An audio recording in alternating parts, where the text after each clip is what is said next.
बिस्मिल्लाहिर्रहमानिर्रहीम। इय्याका नअबुदु व इय्याका नस्तईन। अस्सलाम वालेकुम नाज़रीन, मैं जावेद इकबाल और आप देखते हैं लम्हा न्यूज़। नाज़रीन, खबर ये है कि पुराने सियासी बाबे, मैं तो उसे सियासी बाबे कहता हूँ, वो एक दफ़ा फिर मुतहरक हो गए हैं और हुकूमत के ख़िलाफ़ बहुत जल्द उन्होंने बड़ा महाज़ भी खोलने का फ़ैसला कर लिया और इत्तेहाद भी बनाया जा रहा है। जिसके पीछे कौन है और ये कितने लोग हैं जो मुस्लिम लीग नून और आसफ़ अली ज़रदारी की मुश्तरका और मुश्तरक हुकूमत को टफ़ टाइम देने के लिए सामने आ चुके हैं, और इनके पीछे है कौन और क्यों वो इस पे ऐसा करने पे मजबूर हुए। और ये भी ज़राए का दावा है कि हम आपको बताएंगे आज के प्रोग्राम में कि इमरान खान ने भी फजल रहमान से हाँ कर दी है, और ये हाँ के पीछे कहानी क्या है और ये हाँ होती क्या है। आपको पता है कि हाँ उस वक्त होती है जब निकाह होता है, तो लड़की जो है जब पहले उसका निकाह होता है तो फिर वो दोबारा दूल्हे के पास जाया जाता है, तो फिर हाँ हो जाती है। यानी कि इमरान खान और फजल रहमान में निकाह होने जा रहा है, लेकिन मैं इसको निकाह नहीं कहूँगा, मत्ता थोड़े अरसे के लिए होगा और फिर तलाक होगी। ये मैंने आज के प्रोग्राम में आपको बताना है। मेरे साथ रहिएगा, मेरे चैनल को ज़रूर सब्सक्राइब कीजिएगा। नाज़रीन, चंद रोज़ से मुख्तलिफ़ खबरें ज़ेर गर्दिश है, सोशल मीडिया की ज़ीनत भी बनी हुई हैं, प्रिंट मीडिया पे भी आ रही हैं, लेकिन खुलेआम खुल कर नहीं आ रही। इसके अलावा ये भी आपको पता होगा कि इमरान खान से फजल रहमान साहब जो मत्ता करने जा रहे हैं, मत्ता जो है मुख्तर अरसे के लिए होता है, निकाह जो है वो मुस्तक़बिल होता है जब तक उस तक तलाक ना हो। तो ये मैं तो इसको कहता हूँ इमरान खान की और फजल रहमान की जो मुलाकात है मुत्ता होने जा रहा है। और कौन कौन इसमें, मैं आपको बता रहा हूँ कि हुकूमत को इन बातों का पता है और इस्टबलिशमेंट को भी पता है, और नवाज़ शरीफ एक मरतबा फिर मुतहरक होकर खामोश हो गए हैं। उसके पीछे कहानी ये है कि नवाज़ शरीफ को भी पता चल चुका है कि मेरे भाईजान के ख़िलाफ़ एक बहुत बड़ा महाज जो है वो सरगर्म है, और बाज़ लोगों की उन्हें हमायत हासिल भी है, अंदर से भी और बाहर से भी। तो नाज़रीन, फजल रहमान, आपको पता है कि उनकी जो सियासी तारीख़ है उस पर नज़र दड़ाई जाए तो उनके वालिद मोहतरम जो एक नेक आदमी थे, उनके बाद जब फजल रहमान मैदान में आए तो उनका काम ही यही है कि हुकूमतें तोड़ना, जोड़ तोड़ करना और फिर अपने मुतालबात मंजूर करवाना। इस वक्त मैं ये कहूँगा कि वो नवाबज़ादा नसरुल्लाह से दो हाथ आगे निकलने की कोशिश कर रहे हैं, और उन्होंने बाकायदा तौर पर ज़राए का ये दावा है कि ऊपर से मंजूरी भी हासिल कर लिया कि हुकूमत को डिफेंसिव करके रखना है।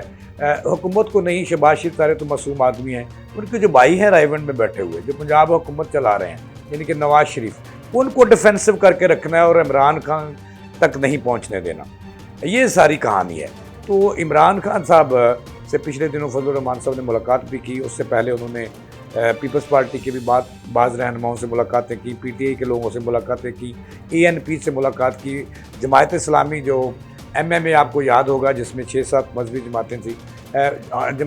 अमीर जमायत इस्लामी से भी आइंदा दिनों में फजल रहमान साहब मिल रहे हैं और उनकी हमदर्दियाँ भी हासिल करेंगे। और कहा जा रहा है कि 14 अगस्त को या 14 अगस्त के बाद फजल रहमान साहब एक बड़ा इत्तेहाद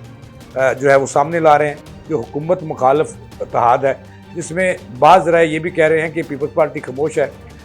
जो है वो आसफ़ अली ज़रदारी के जो शतरंज की चालें हैं सारी वो चल रहे हैं अवान सदर से कि किसको किस जगह रख कर चलाना है, क्योंकि मज़े तो उन्होंने लेने हैं। अगर हुकूमत रुखसत हो भी गई तो सदर तो रहेंगे, उनकी हुकूमत तो रहेगी। तो ये कहा जा रहा है कि जो अब तक की मामला तय हुए हैं वो Fazal Rahman, PTI, ANP, Sunni Ittehad council और इस तरह का जो बलूचिस्तान की छोटी मोटी जमातें हैं, उनके साथ इनके मामला तय हो चुके हैं कि हुकूमत के ख़िलाफ़ 14 अगस्त को एक बड़ा जलसा भी करना है और इत्तेहाद भी बनाना है। और हुकूमत इसके लिए इशू जो बनाया जा रहा है नाज़रीन वो ये है कि महंगाई को जो है वो सरफ़हरिस्त लाया जा रहा है, और इमरान खान से उसी प्लान के तहत जेल के अंदर भूख हड़ताल करवाई जानी है। ये भी प्लान फजल रहमान साहब ने दिया है उन्हें कि आप हुकूमत को ज़ेर करने के लिए और हुकूमत को टफ़ टाइम देने के लिए और डिफेंसिव करने के लिए आप भूख हड़ताल करें। उस प्लान पे भी काम हो रहा है और मुलाकातें जारी हैं, और अगस्त के अंदर बड़ा एक धमाका करने जा रही है अपोजिशन। पार्लियामेंट के अंदर भी एहतजाज होगा, बाहर भी होगा, सड़कों पर भी होगा, हुकूमत के ख़िलाफ़ लॉन्ग मार्च भी होगा। मकसद सिर्फ यही है, जिसका मकसद मैंने आपको बताना है कि इस तहरीक का मकसद ये है, क्योंकि हुकूमत को अभी 100 दिन मुकम्मल हुए हैं। पंजाब हुकूमत की कारकर्दगी 100 दिनों की मरीम नवाज़ की किसी हद तक उन्होंने जो सिम्मत का मुतय्यन कर ली है और किस तरफ जाना है पंजाब को लेकर और किस तरफ नहीं जाना, यह बात दूसरी तरफ निकल जाएगी। लेकिन ये बताना ज़रूर है कि नवाज शरीफ को इस बात का पता चल चुका है कि अगर पंजाब के अंदर मरियम नवाज ने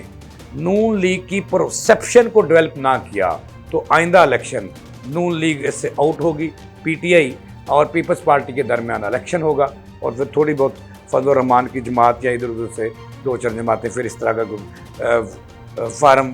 4-5 4-7 ना हुआ तो 4-8 आ जाएगा। तो इसका जो नक्शा है मैंने आपको बताया है कि नवाज शरीफ जो है वो पूरी तरह पंजाब के अंदर मुतारक हैं कि परसेप्शन डेवलप कर रही है नून लीग की। तो और दूसरी तरफ ये भी ऊपर वालों को, जो ऊपर वाले हैं उनको इत्तलात हैं कि आने वाले वक्त में नवाज शरीफ और इमरान खान भी एक हो सकते हैं, उसको भी रोकना है और उसके लिए हुकूमत को डिफेंसिव रखना है, फजल रहमान को इनके ऊपर चढ़ाना है। आपको सच्ची बातें बता रहा हूँ, जो आइंदा की मुस्तकबिल करीब की जो हिकमत अमली है वो मैंने बताई है। तो इस तरह अगस्त में हुकूमत के ख़िलाफ़ एक बड़ा इत्तेहाद बनने जा रहा है जिसके सदर भी मौलाना फजल रहमान होंगे और इमरान खान फजल रहमान को अमाम मान लेंगे या बराबर की सीट होगी या 2 अमाम भी हो सकते हैं। और ये अब तक की जो हुकूमत है, लेकिन हुकूमत को इन ख़तरात का पता है और ये भी पता है कि जो बिजली के बिल हैं उनमें बढ़ती हुई बिजली की कीमतें, पानी की कीमतें, सुई गैस की कीमतें, पेट्रोल की कीमतें,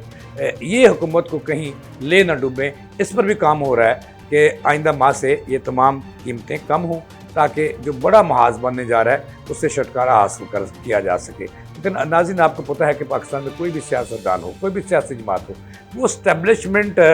के परों के नीचे आना चाहती है और उनके परों के नीचे अगर वो ना आए तो वो खुद को नाकाम जमात और नाकाम सियासतदान समझते हैं। और नून लीग का तो वतीरा है कि वो इस्टेब्लिशमेंट के बगैर चल ही नहीं सकती। जैसे मैं आपको सच्ची बात बता रहा हूँ, अगर किसी को बुरा ना लगे, कि नून लीग का हमेशा से ये वतीरा है कि नून लीग